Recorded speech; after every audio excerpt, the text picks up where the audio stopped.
Dans cette séquence, nous allons apprendre le module pattern. En Node.js, le module pattern est une approche de conception utilisée pour structurer et encapsuler du code, en organisant les modules de manière modulaire et réutilisable. Il permet de créer des espaces de noms privés et d'exporter uniquement les parties nécessaires d'un module. Et dans cette vidéo, je vais vous présenter trois types de modules pattern qui existent en Node.js. Pour commencer, le premier module, c'est le module CommonJS. C'est un module par défaut de Node.js. Et ces modules utilisent require et module.export. Pourquoi? Le module.export, ça nous permet d'importer et d'exporter des fonctionnalités que nous avons besoin d'utiliser. Le deuxième type de module, c'est le module pattern avec une fonction auto-exécutée. Et le troisième, c'est le module ES6. On l'utilise pour importer et exporter, recommandé pour les applications modernes. Dans les applications modernes, ils utilisent ces modules-ci. Et je vais vous montrer des exemples pour qu'on puisse bien maîtriser chaque module. Voilà. On commence avec le premier, c'est CommonJS. C'est un module par défaut de Node.js. Et pour faire un exemple, je vais créer un module. Je vais créer un fichier qu'on va appeler module.js. Et dans ce module, je vais créer une constante qui aura comme nom message. Et ici, nous allons retourner un message. Hello world. Voilà. Et nous allons créer maintenant une fonction. On va créer une fonction qu'on va appeler Gwint. Et cette fonction va retourner console.log. Cette fonction va retourner les noms de notre constante message. Ici, je pense qu'on comprend très bien. Et maintenant, en bas de la fonction, nous allons appeler le module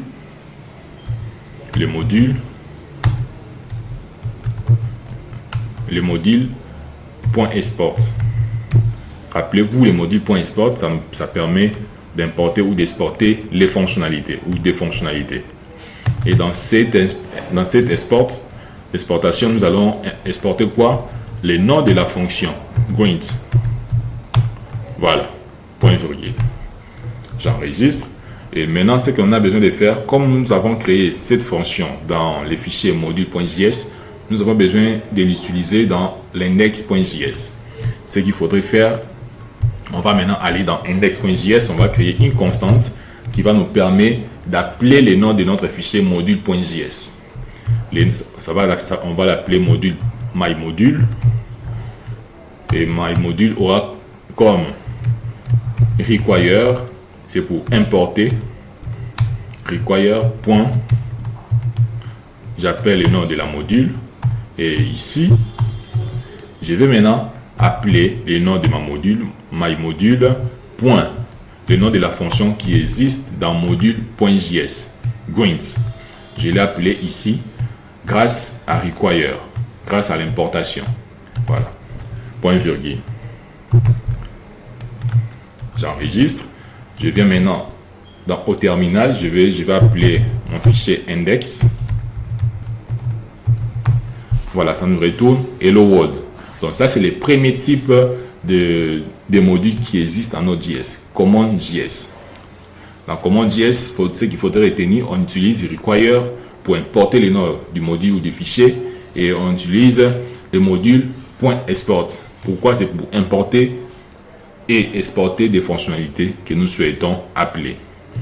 Maintenant, on passe au deuxième type de module, le module pattern avec une fonction auto-exécutée. Cette fonction permet d'encapsuler des variables privées et d'exporter uniquement ce qui est nécessaire. Je vais donner un exemple et puis je vais expliquer les codes que je vais saisir. Voilà. Constante, on va créer une constante. On va créer une constante qu'on va appeler. Donc ça, je peux le mettre en commentaire. Je vais créer une constante que je vais appeler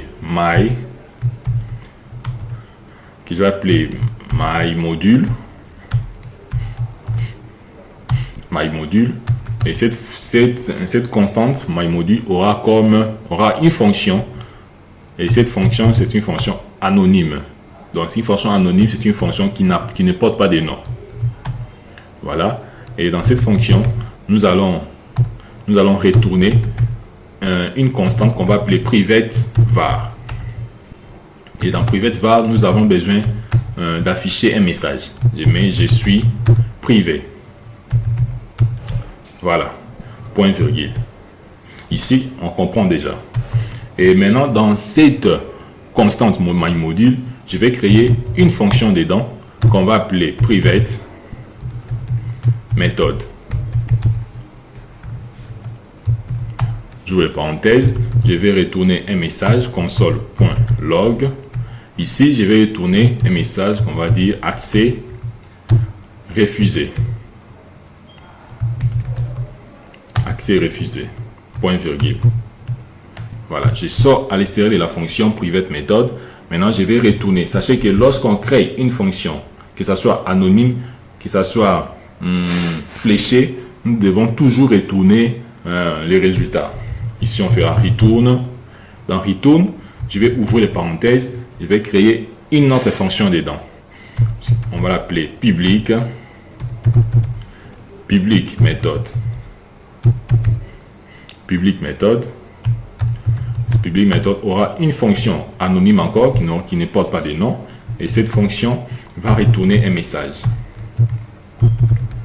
C'est quoi les messages? Ça sera l'accès autorisé. Autorisé. Voilà. Ici, je ferme la parenthèse. Comme voilà, point virgule. Maintenant, je vais appeler le nom de MyModule. Dans MyModule, maintenant, on a la possibilité soit d'appeler public méthode, soit d'appeler private méthode. Si nous appelons public méthode, ça va nous retourner accès autorisé. Point virgule. Je viens ici, j'appelle node index.js. Ça nous affiche accès autorisé.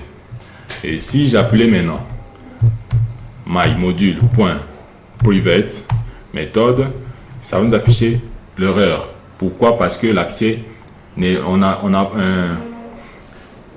l'accès n'est pas accessible. Donc je vais mettre en commentaire le premier. Ici, ça va nous afficher le message d'erreur. L'accès n'est pas accessible. Maintenant, je vais vous expliquer ces bouts de code. Constante MyModule fonction anonyme. On utilise une fonction immédiate invoquée. Une fonction immédiate invoquée, on l'abrège comme ça. Je mets en commentaire. IIFE. Donc c'est une fonction immédiate invoquée. Cela signifie que la fonction est exécutée immédiatement après sa définition. Et on passe maintenant au deuxième bout de code. Constant private. Le message est je suis privé. Je suis privé. C'est une variable privée car elle est déclarée à l'intérieur de la fonction et n'est pas retrouvée. Donc, elle n'est pas accessible depuis l'extérieur. Ça, on comprend bien. Pourquoi elle n'est pas accessible depuis l'extérieur? Parce que elle est privée, elle est déclarée à l'intérieur de la fonction. On passe à la troisième. Ici, cette fonction private méthode, accès refusé. Ici, c'est une fonction privée. Elle n'est pas retournée dans l'objet final. Donc, elle n'est pas accessible à l'extérieur. Donc, lui aussi, il n'est pas accessible à l'extérieur. Pourquoi? Parce qu'il est déclaré, à l'intérieur. On passe maintenant, retourne ici. Return public méthode. Ici, la fonction return un objet qui contient la fonction méthode public méthode. Cette méthode, il est accessible à l'extérieur. Donc, tout ce qui n'est pas retourné reste privé dans le module. Donc, on retient que les méthodes qui est déclarée à l'extérieur, il est disponible. Et les méthodes qu'il est déclaré à l'intérieur n'est pas accessible. Voilà pourquoi lorsque nous avons appelé un public méthode, ça nous a affiché son résultat parce qu'il est déclaré à l'extérieur. Voilà, ça nous affiche l'accès autorisé. Je pense que vous avez compris. Maintenant, on va faire tout dernier exercice du dernier type de module. C'est le module ES6. Et ce module utilise l'import et l'export, recommandé pour les applications modernes. Donc, les applications modernes utilisent ces types de modules. Je vais donner un exemple rapidement. On retourne dans le module .js. On retourne ici. On appelle l'export. On appelle export constante. Le contrat égal, j'ouvre les parenthèses. Je mets les flèches. Console, je vais afficher. Qu'est-ce que je vais afficher ici? Je vais afficher .console.log. On va afficher un message qu'on dira hello. Je précise le nom du module. J'écris module. Voilà. Point d'exclamation. Voilà. Point virgule. Voilà. Ici, dans le module .js, nous avons créé une constante Gwent et cette constante a retourné un message. Maintenant, nous allons aller dans l'index. Tout ça, je viens ici. Ça, je mets en commentaire. Je viens ici. Je vais importer. Je vais importer le nom de la fonction. C'est Gwent. Voilà. Et ici, je vais appeler le nom de la fonction Gwent. Si on exécute, on aura une erreur. Une erreur. Pourquoi on aura une erreur? Pourquoi? Parce que dans la nouvelle version, on doit utiliser, on doit changer les types de l'extension. Comme ici, on a module .js, on doit mettre module .mjs. Yes. Et puis, on doit aller dans package.json, ajouter ce bout de code. Ici, je mets type, 2 points, module, comme ça. J'enregistre, je viens ici, j'enregistre. Je vais maintenant appeler, ça va passer. Voilà. Ici, ça nous a retourné les messages que nous avons déclarés ici dans module.js. Et voilà. Je pense que cette vidéo vous a plu. N'oubliez pas d'aimer, de partager, de s'abonner, ça nous fera énormément plaisir.